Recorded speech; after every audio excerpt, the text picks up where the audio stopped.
right? Eamon Javers has more on the busy day shaping up Washington. And it just struck me that these tough guys, these tough moderates in the Democratic Party that were holding their ground, Eamon, they said, all right, here's our deal. Here's our deal. If you'll pass our $1.2 trillion, if you promise, okay, go ahead and do the $3.5 trillion. And I just thought, let me see, 3.5 plus 1. It just is. I mean, we say these words so easily, Eamon, but these are major commitments that have a lot of far-reaching consequences. And I don't know. I just accept anything now. I just read it. So we'll We'll do the 3.5. Just make sure you do our 1.2. Is that how it works? I remember when the Obama-era stimulus was measured in billions, and now we're talking about trillions, right? I mean, so there is some inflation going on in this world. I don't know if it's transitory or not, but that's the way it is in Washington.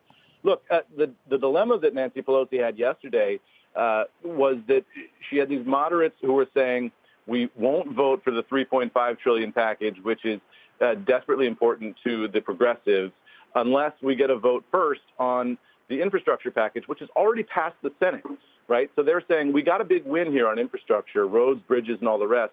Let's take that win, put it in the bank, and then move on to the next thing, which we don't know what the fate of that is going to be. The progressives said, no, we want to use the leverage of the infrastructure, which everybody wants, to get the larger piece, which we think we might have some more difficulty with. In the end, what the moderates got, and the way Pelosi finessed this yesterday, was she allowed them to have a commitment from her, which she put out personally, that they would have a vote on the infrastructure package by September 27th if they voted yesterday to move the budget framework forward on the 3.5. The moderates did that. They voted enthusiastically with the speaker once she gave them that commitment.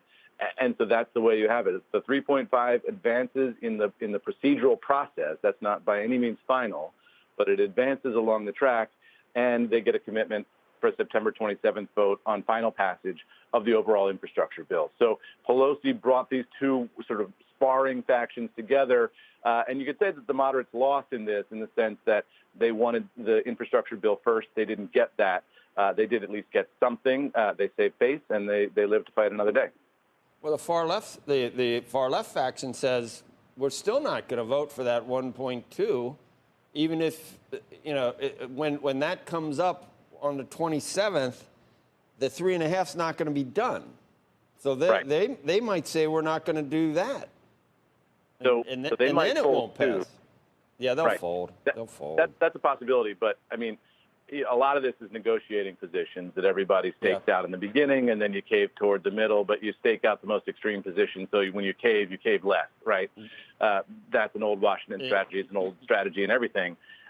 And that might be what's going on here. In the end, it is really hard to see that House Democrats would vote to tank Joe Biden's most significant economic accomplishment so far. The idea that they want to go into a midterm election, to a presidential reelect eventually, having tanked an infrastructure bill that just about everybody in the country wants, I don't think that's politically viable, and I think that a lot of it is posturing. But that's just my analysis.